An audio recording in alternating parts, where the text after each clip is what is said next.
সকালে ঘুম থেকে উঠে দেখি সাইদ বাবু বসে থেকে কাঁঠাল খাইতেছে। হ্যালো এভরিওয়ান, আসসালামু আলাইকুম। আশা করি সবাই ভালো আছেন। আপনাদের দয়ায় আমরাও ভালো আছি। আজ আপনাদের মাঝে নতুন একটি ব্লগ করতেছি।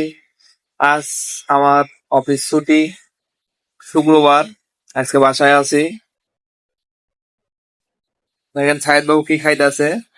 সাইদ বাবু, তুমি কি খাওয়াবো? কি খাও?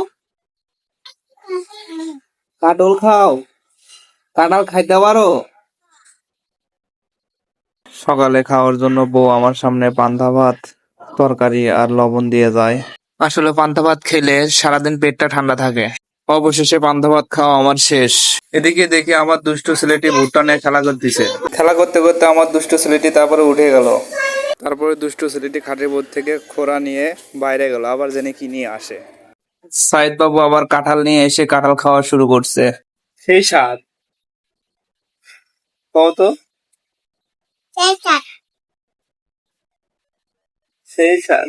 ওদিকে খাটের উপরে আমার ফুফাতো বোনের ছেলে একা একা খেলা করতেছে। বন্ধুরা, আমি একজন নতুন ইউটিউবার। আমার চ্যানেলটি সাবস্ক্রাইব করে আমার পাশে থাকুন। ধন্যবাদ।